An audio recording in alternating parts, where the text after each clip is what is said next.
Good morning students. आज हम निबंध लेखन से निबंध लिखते समय किन बातों का ध्यान रखना चाहिए उसके बारे में चर्चा कर रहे हैं। तो नंबर 1 है, निबंध में विषय पर पूरा ज्ञान होना चाहिए। इसका मतलब है कि हम जिस विषय पर, जिस टॉपिक पर निबंध लिख रहे हैं उस निबंध से संबंधित हमें पूरी नॉलेज, जानकारी होनी चाहिए। जैसे हम उदाहरण के तौर पर प्रदूषण के बारे में निबंध लिख रहे हैं तो प्रदूषण शब्द का अर्थ पता होना चाहिए, प्रदूषण की परिभाषा, इसके प्रकार, इसके फैलने के कारण, इसको रोकने के उपाय।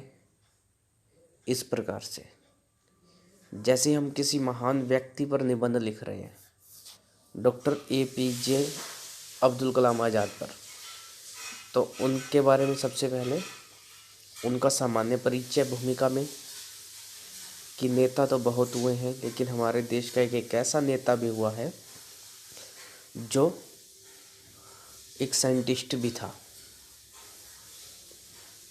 तो इस प्रकार से उसका सामान्य परिचय देते हुए फिर उसका जन्म के बारे में, जन्म स्थान, उसकी जन्मभूमि के बारे में, उसका आसपास का क्षेत्र, उसका व्यक्तित्व, फिर उसका कार्यक्षेत्र, उसकी पढ़ाई, उसका संघर्ष आदि सब हम पूरी जानकारी के साथ लिखेंगे। दूसरा पॉइंट है, अलग अलग प्रकार के अनुच्छेद को एक दूसरे के साथ जुड़े होना चाहिए।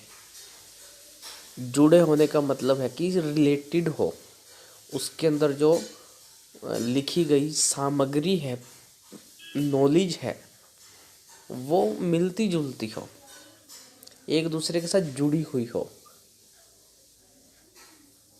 ऐसा ना हो कि किसी विषय पर निबंध लिखते लिखते उसके जो दूसरे अनुच्छेद में किसी और विषय पर लिखना शुरू कर दिया। अगर अनुच्छेदों का बंटवारा कर रहे हैं, अलग अलग पैराग्राफ बना रहे हैं, गद्यांश बना रहे हैं, या उसमें जो पद्यांश डाल रहे हैं, पंक्तियाँ, तो उससे संबंधित होनी चाहिए। तीसरा है, निबंध की भाषा सरल होनी अनिवार्य है। यहाँ पर अनिवार्य शब्द लगाया गया है कि निबंध की भाषा एक तो है सरल होना चाहिए, एक है अनिवार्य है, कंपलसरी है।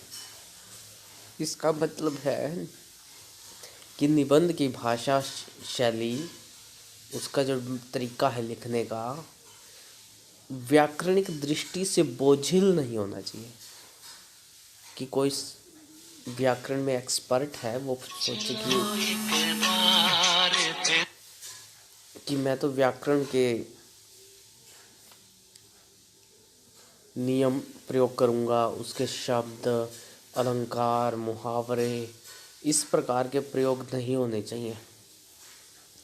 चौथा है, निबंध लिखे गए विषय की जितनी हो सके उतनी जानकारी प्राप्त करें।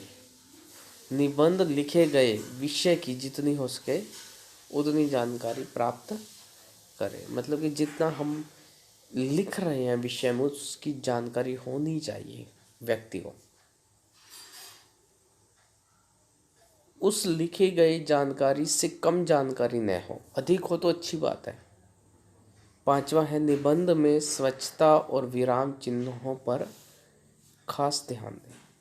तो यहाँ पर बात आ रही है, एक तो स्वच्छता का मतलब है साफ सुथरा लिखा गया, कटिंग न हो, गलतियाँ न हो। और फिर दूसरा आया विराम चिन्हों पर खास ध्यान दें।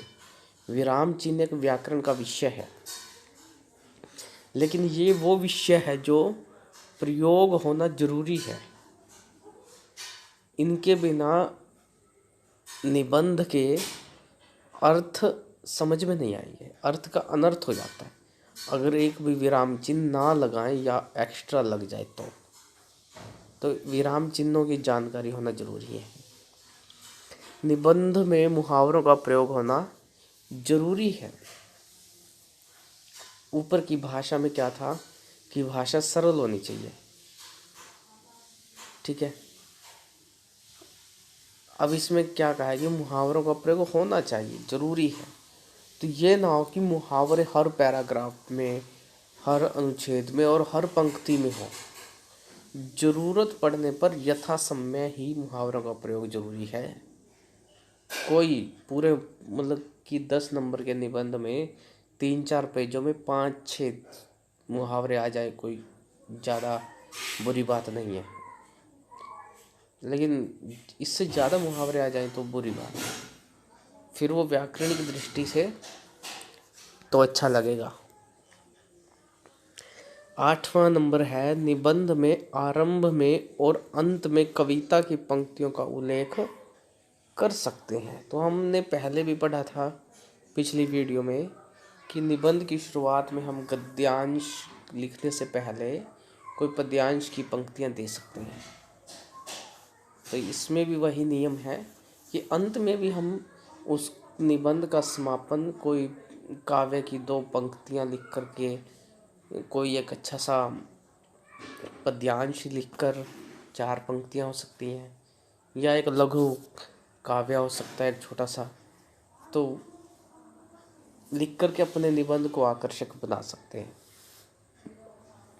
तो ये मुख्य मुख्य कुछ बातें हैं, इनको ध्यान में रखते हुए निबंध लेखन करना है। आज के लिए इतना ही। Powered by PK Star 007. Powered by PK Star 007.